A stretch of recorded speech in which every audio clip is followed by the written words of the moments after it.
ang mga kwento ng pag-ibig, kwento ng buhay at kwento ng pag-asa dito sa Barangay Love Stories. Love Stories.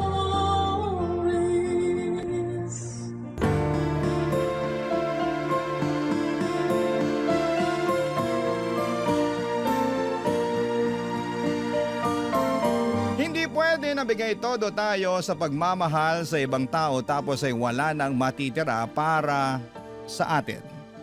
Kaya nga dapat ay ibalanse natin at unahin nating mahalin ang ating sarili upang makapagbahagi tayo ng pagmamahal sa iba. Ikaw, kabarangay, mahal mo ba ang iyong sarili? Dear Papa Dudut, good day po sa inyo at sa mga kabarangay nating nakikinig sa Barangay Love Stories. Sobra talagang nakaka-addict ang bawat episode na tinatampok ninyo. Kaya naman nag-decide na po akong sumulat din at magpadala ng aking kwento. Pero bago ang lahat ay magpapakilala muna ako. Tawagin niyo na lamang po ako sa pangalang Norman.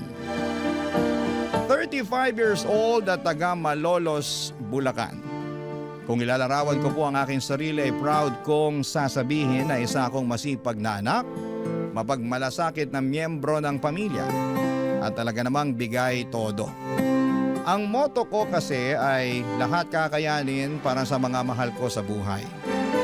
At kung tatanungin ninyo mismo ang nanay Mirna ko, ay papatunayan niyang nagsasabi ako ng katotohanan.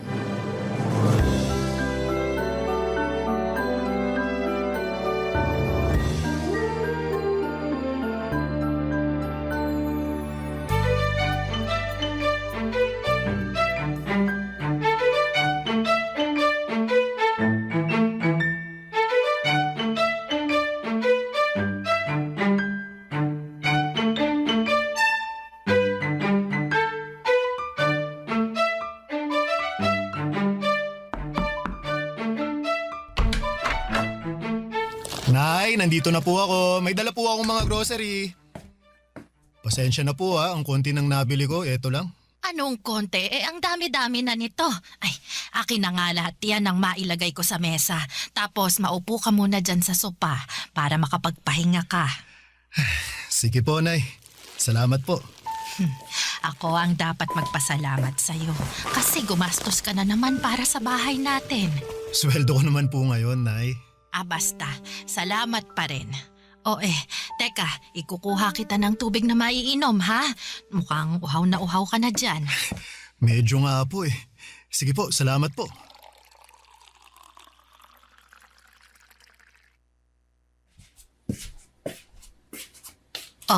Nak, malamig yan para mapatid uhaw mo. Inumin mo muna.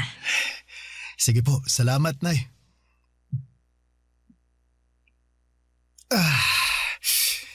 Sarap ng tubig. Tanggal uhaw ko dun. Nako, kawawa naman tong anak ko. Ang dami-daming binuhat. Kaya ko naman po, Nay. Kahit na. Ay, kumain ka na ba? Kung hindi pa, nagluto ako ng paborito mong ulam doon. Yung sarsyadong tilapia. Nako, dinamihan ko na yung itlog at kamatis kasi alam kong gustong-gusto mo yan. Oh! Wow! Ang sarap naman, Nay! Masarap talaga yon kasi punong-puno rin yun ang pagmamahal ng isang ina. Paano? Ipaghahain na ba kita, anak? Nako, mamaya na po, Nay.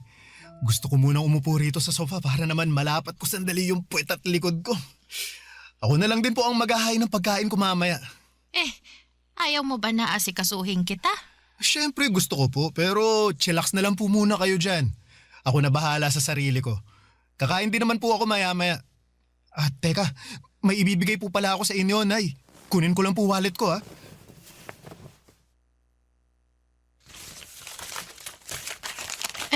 Ano yan? Pera? Opo. Ito po, para po sa inyo. Para sa akin, ano namang gagawin ko dyan? Pambayad po sa tubig at saka sa kuryente. Bakit parang ang dami naman yan? Magkano lang naman yung tubig at kuryente natin rito, anak? Yung sosobra po dyan sa inyo na. Baka gusto nyong magpasalon, manicure o pedicure. Ay nako, hindi na. Luho lang yon. Gastos lang. Ay, meron naman pong panggastos, tsaka minsan lang naman po ito. Ikaw talaga. Siyempre, nahihiya ang nanay mo kasi baka wala ka ng pera dyan pang gastos. Ang dami-dami mo ng pinamiling grocery tapos nagbigay ka pa ng pera para sa tubig at kuryente. Huwag po kayong mag-alala, ma, kasi meron naman po akong panggastos dito. Sigurado ka ba, nak? Opo. Magsisinungaling ba naman ako? Hindi, pero nag-aalala lang ako eh. Simula nung nagkatrabaho ka parang hindi ka na pumalya sa pagtulong sa pamilya natin. Kahit nga ilang kamag-anak natin, tinutulungan mo pag kaya mo. Ayoko lang na masaid yung ipon mong pera ikaw naman yung mauubusan. Nako, ma. Hindi po mangyayari yon kasi sinisiguro ko na may natatabi rin ako para sa sarili ko. May kasabihan nga na mahirap tumulong sa iba kung hindi ko muna uunahing tulungan ang sarili ko. Lagi nyo kaya pinapaalala sa akin yun. Aba, oo naman. At saka, tumutulong lang naman ako sa mga kamag-anak natin kung nakaluluwag ako eh. Kung wala, tumatanggi naman po ako. Noon, medyo hirap akong humindi pero ngayon, pinag-aaralan ko na po. Tama rin naman yan. Mahirap na sa'yo lang lagi iaasa ang lahat. Kaya nga po eh. Pero masaya naman ako sa tuwing nakakatulong ako. Lalo na sa inyo at dito sa bahay natin. Alam ko, kapos din iba kong mga kapatid. Ay, kaya nga nagpapasalamat ako sa'yo, nak. Kasi malaki talaga ang naitutulong mo sa mga gastusin natin sa araw-araw. Pero paalala pa rin huwag mong abusuhin ang sarili mo. Magpahinga ka pa rin. Huwag kang magpapakapagod ng husto sa trabaho at maglibang-libang ka rin. Alam mo yon, umalis ka, mamasyal, para hindi puro trabaho at bahay lang ang napupuntahan mo. Pero katulad ng iba nating kabarangay, Papa Dudut, na lumaki sa hirap, hindi na iba ang kwento ng aming pamilya. Mekaniko sa talyer ang tatay ko samantalang labandera naman si nanay. Tapos 4 kaming magkakapatid at ako ang panganay. Madalas ay kulang talaga ang kita ng mga magulang namin. Pangkain at panggastos namin sa araw-araw ay kinakapos.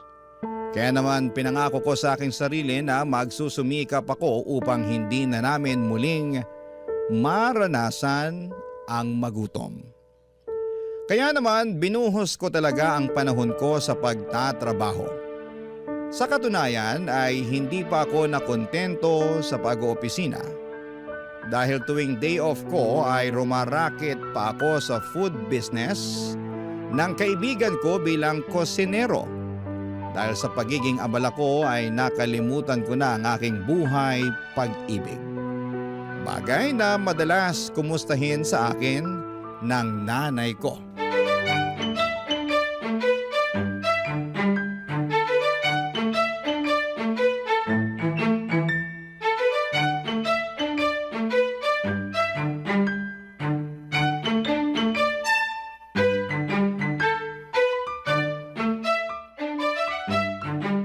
Ay, nak, pwede ba kitang matanong? Sige po, ma. Ano po yun?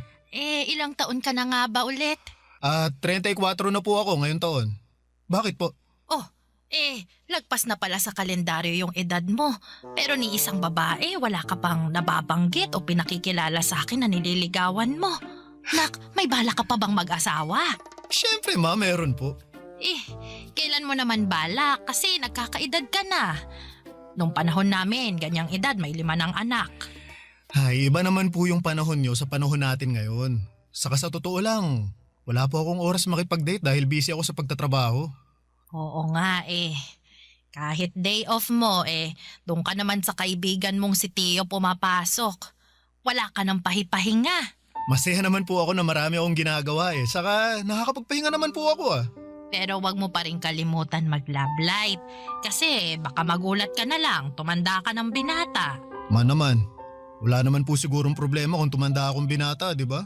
Wala nga, pero masarap pa rin yung meron kang sariling pamilya at saka mga anak. Oo, mahirap ang buhay pero naniniwala naman ako na gagawin mo ang lahat para itaguyod yung pamilyang bubuuin mo eh. Malaki ang tiwala ko na magiging mabuti at responsable kang padre de pamilya. Sige po, ma. Kapag meron na po akong natitipuhang babae, kayo po ang unang makakaalam. Abay, dapat lang kasi nanay mo ako. Ako ang dapat una mong pagsabihan dahil kung hindi magtatampo ako.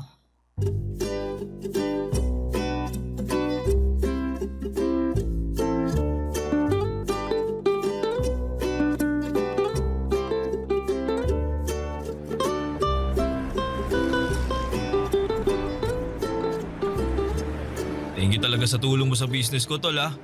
Laking luwag lalo kapag may tauhan ako na hindi pumapasok eh. Kung pwede lang talaga na dito ka na lang sa akin magtrabaho kaso hindi ko kayang pantayan ang daily rate mo eh. Oo, kasi kapag dito na ako papasok, malulugi ka sa akin.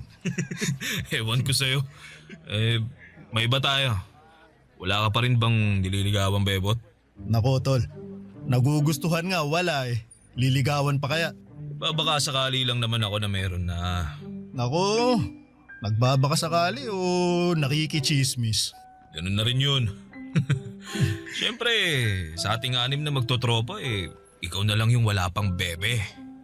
Ayaw naman namin tumanda kang binata kaya dapat kumilos ka na para di mangyari yun. Alam mo, tol, para kang nanay ko.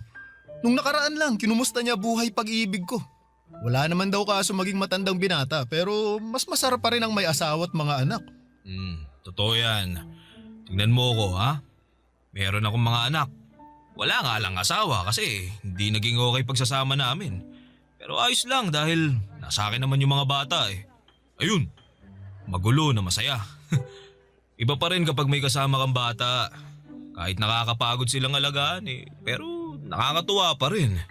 Sino ba kasing may sabi sa'yo na gusto kong tumandang binata? Siyempre naman, gusto ko pa rin magkaroon ng pamilya. Kaya lang, ang problema ko wala na akong panahon na kumilala ng babae. Masyado ka kasing busy sa trabaho.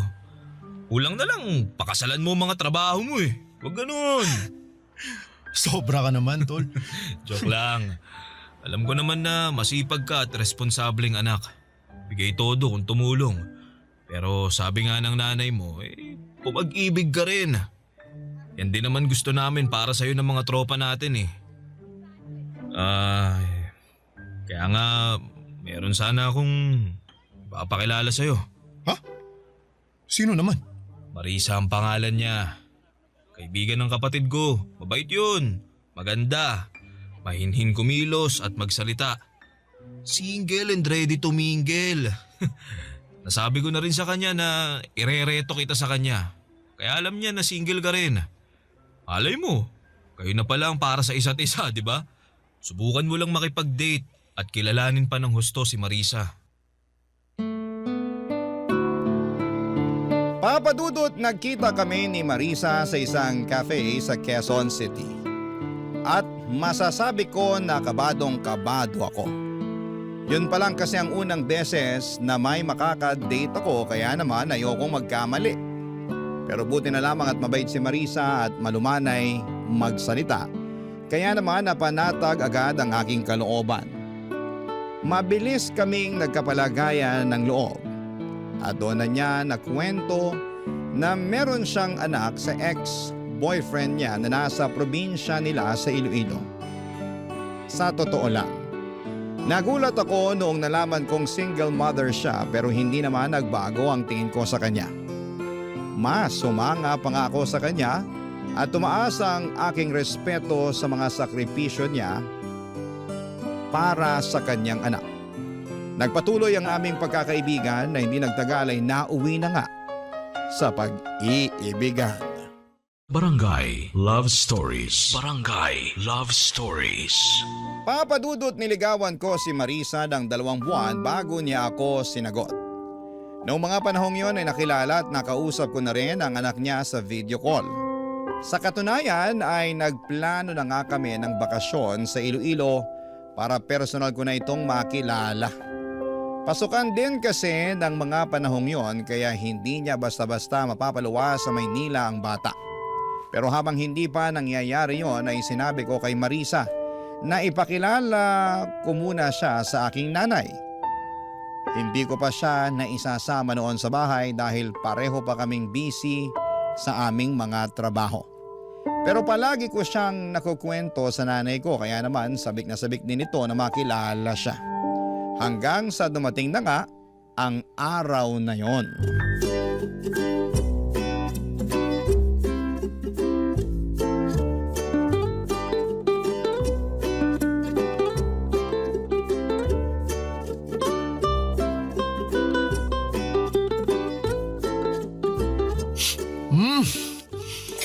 Ang sarap po talaga nitong niluto niyong kare-kare, Nay. Nako, salamat anak. Uy, pero magdahan-dahan ka nga sa pagkain ha. Baka mabulunan ka, tsaka baka kung ano na lang ang isipin ni Marisa, oh. Nako, Nay. Alam po ni Marisa na masarap kayong magluto kaya ganadong-ganado ako pag kumakain. Lagi ko rin kasing nakikwento sa kanya yon, Nay. Di ba, babe? Tama po si Norman. Walang araw na hindi niya binida yung bawat luto niyo na pabaon niyo sa kanya. Nako, ganun ba? Salamat naman. Pero bakit parang hindi ka halos kumukuha ng ulam? Ayaw mo ba ng kare-kare? Yung totoo, allergic po kasi ako sa mani eh. Aha? Ganun ba? Nako, paano yan? May nakain ka na? Hindi naman po malala yung allergy ko, tsaka kaunti lang naman yung nakain ko, kaya ayos lang po ako. Marisa, nako, sorry ha, hindi ko alam na may allergy ka sa mani. Specialty kasi ni Nana yung kare-kare, kaya yan yung nirequest ko na lutuin niya. Special din kasi yung okasyon dahil nga ipapakilala kita sa kanya. Ayos nga lang ako. Kaunti lang nakain ko, di ba? Tsaka saka kung wala akong allergy siguradong hindi ko pa rin kakainin yung luto ng nanay mo. Kasi hindi naman masarap. Paano niya naging specialty yan? Ang tabang naman. At ang lansa ng karning ginamit. Makunat din. Pati yung gulay mapait. Nakakadiri. Ha? Anong sinabi mo? Narinig mo yung sinabi ko, Norman? Kailangan ko pa bang ulit-ulitin? Pasensya ka na ha kung hindi ka nasarapan sa luto ko. Wala na po ba kayong ibang niluto? Ha? Kasi hindi ko makakain yung kare-kare na yan. Baka hindi lang malalang allergy abutin ko dyan eh. Baka sumakit din tiyan ko. Sige. Teka, ipagluluto kita ng ibang ulam. Nay, Ako sa ref natin. Nay, wag na, Nay. O-order na lang tayo. Wag ka nang umorder. Gastos lang yan. Tsaka meron pa naman tayong mga sangkap dyan sa ref. Ako nang bahala, ha?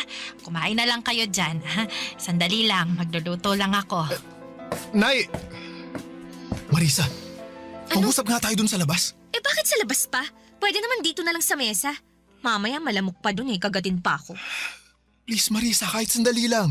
Ay, nako! Kakainis ka talaga.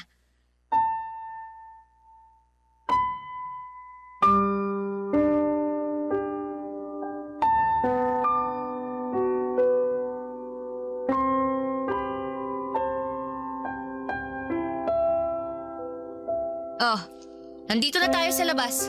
Ano bang pag-uusapan natin, ha? Dalian mo ha, kasi ayokong papakin ng lamok dito. Hindi naman malamok, masyado ka lang maarte. Anong sabi mo? Tama ba yung narinig ko? Tinawag mo akong maarte? Sorry pero sumusobra ka na kasi. At bakit ako sumusobra, Aber? Wala naman akong ginagawa sa'yo, ha? Sa akin wala, pero sa nanay ko meron. Pinahiya mo lang naman yung luto niya, pinaghirapan niya yun. Saka saan galing yung pinagsasasabi mo kanina na hindi masarap sarap na sarap nga ako sa pagkain kanina. Aba, anong malay ko kung na-immune na yung panlasa mo sa luto ng nanay mo? Lagi mong kinakain malamang nasanay na yung dila mo. Ang bihira ka, ano ba kasi problema mo? Wala akong problema. Pero nag-expect lang talaga ako na mala 5-star restaurant yung luto ng nanay mo. Pero turns out, hindi naman pala. Hindi ko na nga malunok kaya tinigilan ko ni. Kahit titigan masakit sa mata. Okay, look. Hindi naman sa nilalait ko yung luto ng nanay mo, ha? Mali ko lang din siguro Masyado akong nag-expect. Sinadya ko pa namang hindi kumain bago pumunta rito sa inyo. Kasi nga plano ko na dito kumain ng marami. Kaya lang ganun pa ang nangyari. Mali pa rin na pinahiya mo ang nanay ko. Sana sinarili mo na lang yung opinion mo. Wow! Kasalanan na palang pagiging prangka, ha? Kung hindi ko sasabihin ng totoo ako naman ang kawawa, di ba? Gusto mo, magsinungaling ako sa'yo? Sabihin kong nasasarapan ako sa luto ng nanay mo kahit hindi? Hirap sa'yo, masyado kang balat sibuyas eh. Kung hindi mo kayang tanggapin yung pagiging prangka ko, buti pa maghiwalay na tayo. Papa Dudut, ayoko namang maghiwalay kami ni Marisa kaya naman pilit ko siyang inunawa ng mga panahong yon.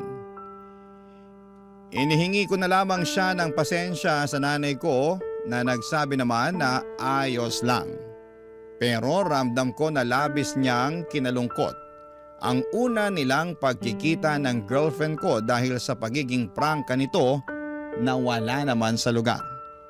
Hindi nagtagal, Papa Dudut, ay nagkaayos naman kami ni Marisa kaya lang ay habang umuusad ang aming relasyon ay unti-unti kong nadidiskubre ang natatagong ugali ng girlfriend ko. Taliwas po sa pagiging mahinhin at malumanay niyang magsalita. Noong una ay ang natatago niyang kaartihan na wala sa lugar at pagiging matabil ang dila. Bukod doon ay magastos din po si Marisa, Papa Dudut.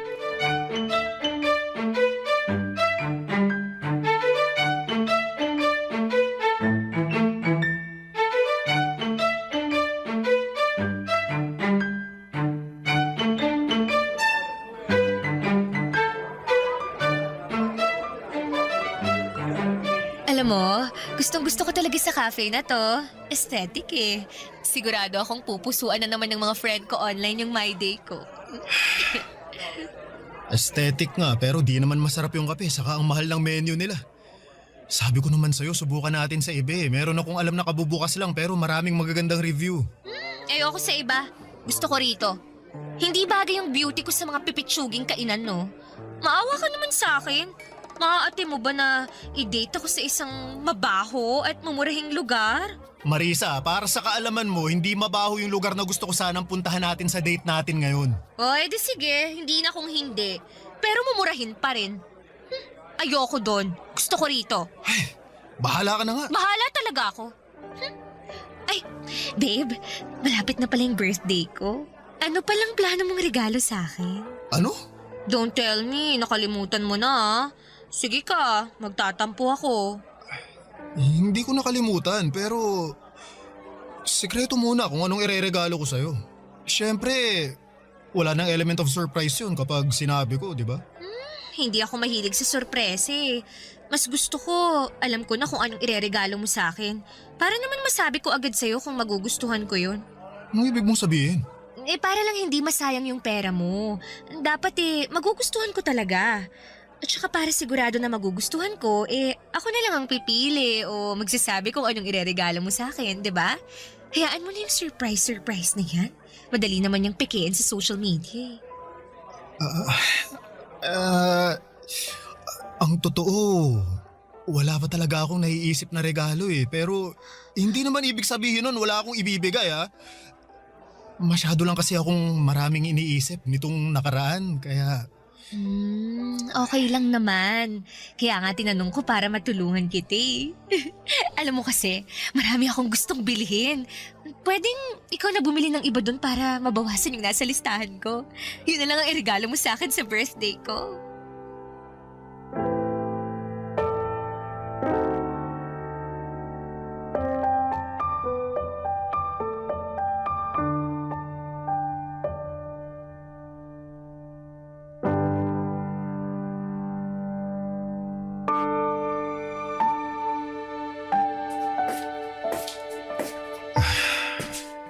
Nandito na po ako, Ma. Oh, ano nangyari sa'yo? Bakit malungkot ka, anak? Wala po ito. Pagod lang po ako sa trabaho. Gusto mo ba ng tubig? Huwag na po, Ma. Hindi naman po ako nauuhaw. Upo na lang po muna ako kasi kanina pa nangangalay itong balakang ko eh. Nakasabit kasi ako sa jeep pauwi para lang makauwi rito. Grabe, wala ako halos masakyan tapos ang lakas pa ng ulan. Eh nako, bakit hindi ka na lang nag-taxi o di kaya nagrenta ng kotse para makauwi rito? Wala na po kasi akong cash eh tapos hindi ko naman magamit yung card ko dahil nasagad ko na. Wala pa akong pambayad kasi sa susunod na linggo pa yung sweldo namin. Oo nga pala, Ama. Pasensya na po pala kasi baka hindi ako makapagbigay para sa grocery natin sa sahod ko eh. Unahin ko lang pong bayaran yung credit card ko kasi baka magka-penalty po ako. Mahirap na. Ay, wala namang kaso yon kasi nandyan pa naman yung mga pinamili mo. Pero matanong ko lang ha, hindi naman sa nangingialam ako pero ngayon ko lang yata narinig na nasagad mong paggamit ng credit card mo. Tapos, naubusan ka pa ng cash eh. Hindi ka naman ganyan, nak. May binili ka ba o nanakawan ka? Hindi po ako nanakawan, Ma, pero tama po kayo na may binili ako. Binilahan ko po ng bagong cellphone si Marisa kasi birthday niya po ngayon. Yun po kasi ang request niya eh. Tapos kumain kami sa labas kaya ayun. Naubos naman yung cash na dala ko. Barya na lang ang natira kaya hindi na nga ako nakapag-taxi pa uwi. Ganun ba? Ay, buti na lang ligtas ka pa rin na nakarating dito sa atin, nak. Di bale, sa susunod, siguraduhin mo na lang na may ititira ka pang pamasahe. O di kaya, kapag wala ka na talagang pera dyan, edi tawagan mo ko. Sasabihan ko yung mga kapatid mo na pahiramin ka ng pera. Yung isesend nila gamit yung e-wallet para meron kang magamit. Opo, Ma. Salamat po ha. Wala yun, anak. Oh, sige na. Kumain ka na doon para naman makapagpahinga ka na pagkatapos.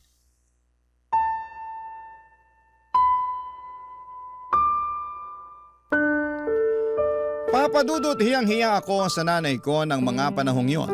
At bagaman sinabi niya na wala namang kaso kahit magkano lamang ang ilaan ko para sa bahay namin ay hindi pa rin mawala sa akin yung pakiramdam na nagkulang ako. Sa kabilang banda ay ayoko namang makaramdam ng pagsisisi na mas inuna kong bilhin ang birthday gift ni Marisa up to the point na nagipit na ako. Kaya nga ginawa ko talaga ang makakaya ko upang i-budget ng maayos ang aking sweldo kaso'y sadyang nahihirapan ako dahil sa pagiging maluho ng aking girlfriend. Hindi ko na lang namalaya na naubos na pala ang ipon ko sa mga bagay na pinabibili niya na hindi lang para sa kanya kundi maging sa anak niya. Hindi ako maramot na tao. Pero nung time na yon ay nasa id na talaga ako, papadudot. Hindi lang sa pinansyal, kundi maging emosyonal at mental. Barangay Love Stories. Barangay Love Stories. Sa kabila ng lahat ay mas nanaig pa rin sa akin ang pangunawa at pagmamahal kay Marisa, papadudot. Kaya naman kahit halos maubos na ako ng mga panahong yon ay nagtitiis ako. Maasikaso naman din kasi si Marisa at bumabawi siya sa akin kapag pakiramdam niya ay nagkukulang na siya.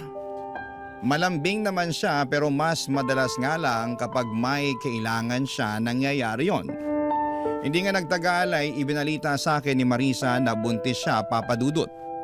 Pero naging maselan yon. Kaya naman nag-decide kami na tumira muna sa bahay namin para maalagaan siya ng nanay ko.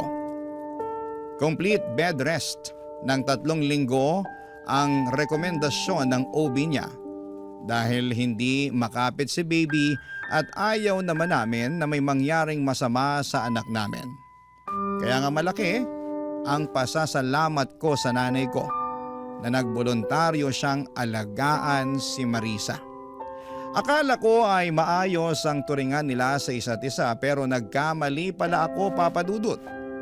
Isang beses ay narinig ko sila na nagtatalo sakto galing akong banyo dahil katatapos ko lamang maligo.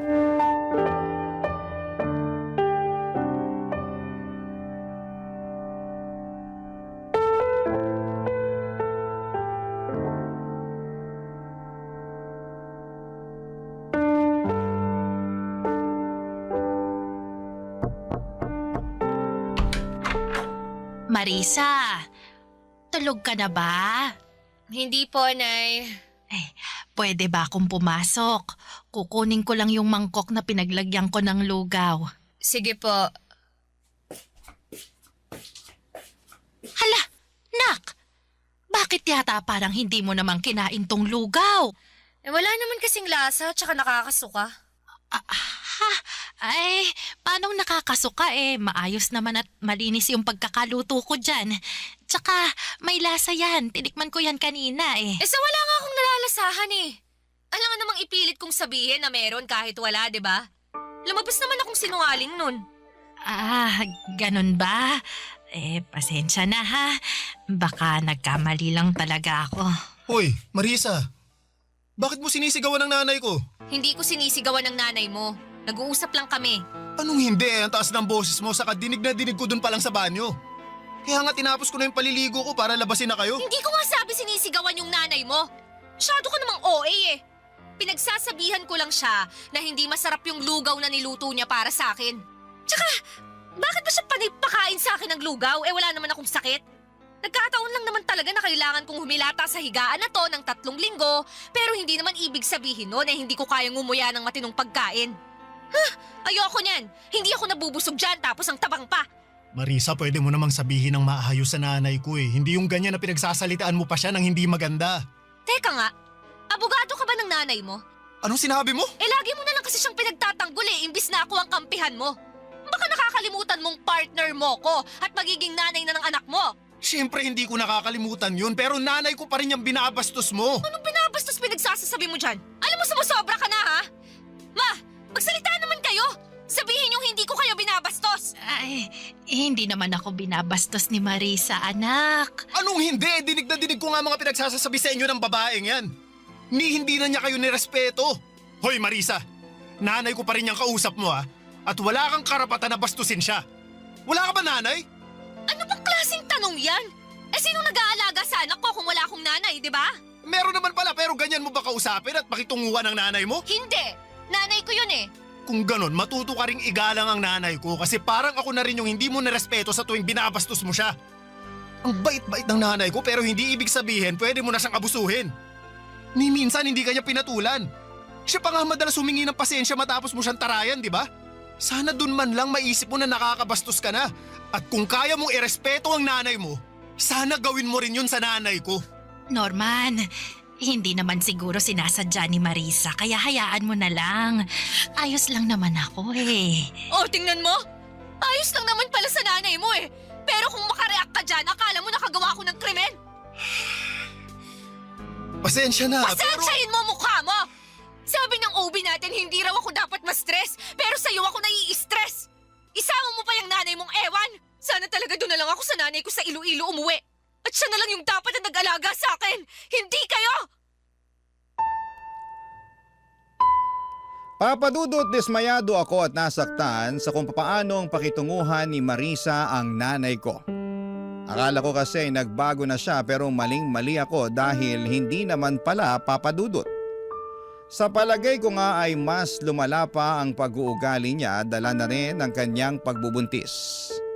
Isyo na rin kay Marisa na nagbibigay ako ng ambag sa bahay namin lalo na at magkaka-baby na kami. Dapat daw ay sila na lamang ang sinusuportahan ko at hindi na ang pamilya namin. Hindi ko naman pinapabayaan si Marisa at ang magiging anak namin pero hindi ko basta-basta mapuputol ang suporta ko sa nanay ko. Kaya nga sa abot ng aking makakaya ay binabalanse ko yon. Kaso'y hindi yon maintindihan ng kinakasama ko. Pinaramdam niya sa akin at sa nanay ko kung gaano niya kaayaw yung setup namin. Paulit-ulit niya akong sinasabihan na maghanap ng marirentahan dahil kaya naman niyang asikasuhin ang kanyang sarili. Lumipas nga ang 2 buwan at naging okay naman ang baby namin kaya hindi na kailangan ni Marisa na mag-bed rest. Dahil doon ay nagpaalam siya sa akin na lalabas siya para makipagkita sa dati niyang mga katrabaho, bagay na pinayagan ko naman. Kaya lang ay meron akong nalaman na labis kong kinabigla.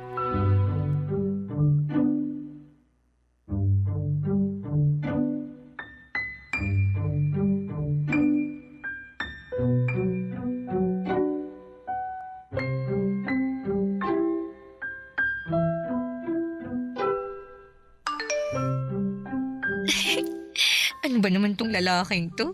Nasend pa talaga ng picture niya na nakatopless. Oh, kita ko tuloy yung kanyang mga pandesal. Ha, Marisa, anong sabi mo? Ano ka ng kalabaw? Hindi ako anak ng kalabaw, anak ako ng nanay ko. Sa nagulat ako kaya nasabi ko yun. Pero ewan ko sa'yo, sineryoso mo naman. Paano hindi ko seseryosohin kung ano-anong naririnig ko sa'yo? Ano bang narinig mo? Nasabi mo may nag-send sa'yo ng picture na nakatopless. Sino ba yan, ha? Saka bakit mo biglang tinatago yung cellphone mo, ha? Wala. Wala ka na doon. Anong wala ako dun? May tinatago ka, no? Tangero ka Wala akong tinatago sa'yo. Kung wala, edi patingin ako ng cellphone mo. Akin na. Akala mo hindi ko napapansinan nitong mga nakaraang araw palagi kang nakatutok dyan sa cellphone mo, ha? Narinig pa kita na may kausap ka nung isang gabi.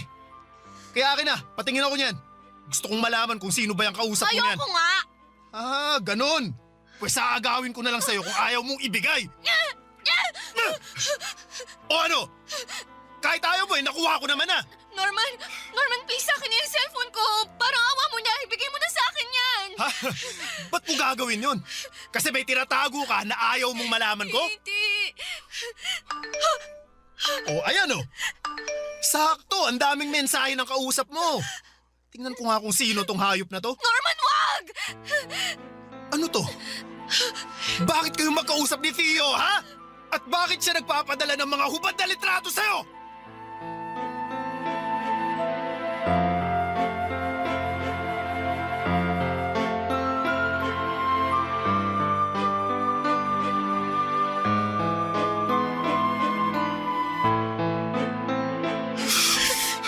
Nasaan na yung hayop na yun? Walang iya ka, Theo. Norman, wag mo nang sugurin si Tio. Ikaw! Hayop ka, Theo! Akala ko kaibigan kita pero tinalo mo ako! Dapat sa mukha mo sinusuntok para makita mong hinahanap mo!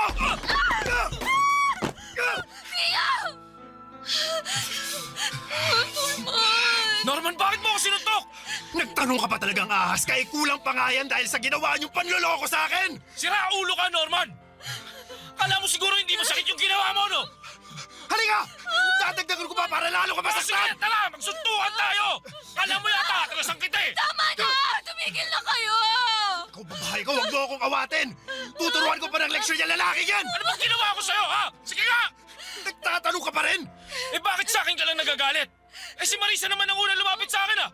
Paano hindi ako magagalit? Nakita ko yung mga hubad na litratong sinend mo sa girlfriend ko! Baka nakakalimutan mo. May kinakasama na si Marisa at ako yun! Hindi ko naman nakalimutan yon. Pero yung kinakasama mo, ang humingi ng mga picture ko na yon. Ano? Hindi totoo yan! Anong hindi totoo? Sabi mo gusto mong makita ang katawan ko kaya nag-send ako ng picture. Kaya lang nagpahuli ka naman kay Norman kaya yari tuloy tayong dalawa. Tio! Sumusobra ka na, Norman! Akala mo hindi kita papatulan, ha? Sige! Magsuntukan tayo para lalo ko mapadugo yung bastos mo ka! Ano ba kayo? Sinabing tama na eh! Makinig naman kayo sa akin! Huwag akong magsabihan at awatin mo kundi ang Norman na yan! Siya naman na noon nang nanunto ka! At pag-amok dito sa pamamahay ko! Meron akong dahilan kung bakit ko ginawa yon! Tinalo mo ako, tol! Akala ko pa naman magkaibigan tayo! Tigil na kayo sa amin! Ang sakit! Marisa! Marisa, nagdudugo ka! Ang baby ko! Ang baby ko! Tulungan niyo ako! Ang baby ko! Dalhin niyo ako sa ospital!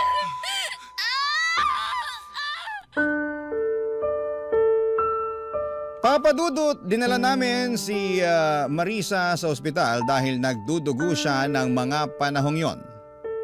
Takot na takot ako ng mga panahong yon para sa kaligtasan ng baby namin. Kaya nga pansamantala kong nakalimutan ang galit ko kay Theo dahil natuon ang buong atensyon ko para kay Marisa. Pagdating namin sa ospital ay agad na inasikaso ng mga doktor ang kinakasama ko. Pinaghintay kami ni Theo sa labas ng emergency room at doon ko na tinawagan ang nanay ko. Gulat na gulat siya sa mga nangyari at humahangos na nagpunta sa ospital na kinakaroon na namin. Pero huli na ang lahat dahil binalita sa amin ng doktor na nakunan si Marisa. Ibig sabihin, patay na ang baby namin. Sobrang sakit ng pangyayaring yon at hindi ko mapigilang sisihin ang aking sarili dahil pakaramdam ko ay kasalanan ko kung bakit nawala ang aming anak. Pero mas masakit na pagkagising ni Marisa ay inamin niya sa akin na hindi ako ang ama ng sanggol na dinadala niya. Matagal na pala silang may relasyon ni Theo at may ginagawang milagro habang nakatalikod ako at hindi pa sila nakontento dahil pinaako pa nila sa akin ang bata na hindi naman nanggaling sa akin. Kaya nga noong araw ding yon ay nakipaghiwalay na ako kay Marisa at tinapos ko na ng tuluyan ng pagkakaibigan namin ni Theo. Sa kasalukuyan ay nagmo-move on ako, Papa Dudut. Tinuring ko na lamang na blessing in disguise ang redirection na nangyari at mas nag-focus na lamang ako sa aking pamilya na siyang tunay na nagmamahal sa akin. Hanggang dito na lamang po ang sulat ko. Maraming salamat. Sakaling mapili po ninyong i-ere sa Barangay Love Stories. Ang inyong kapuso at kabarangay forever, Norman. Ako? Gigil na gigil talaga ako sa nangyayari sa kwento natin. O ikaw, kabarangay, kumukulo rin ba dugo mo? Pwede kang mag-iwan ng comment sa ating comment section.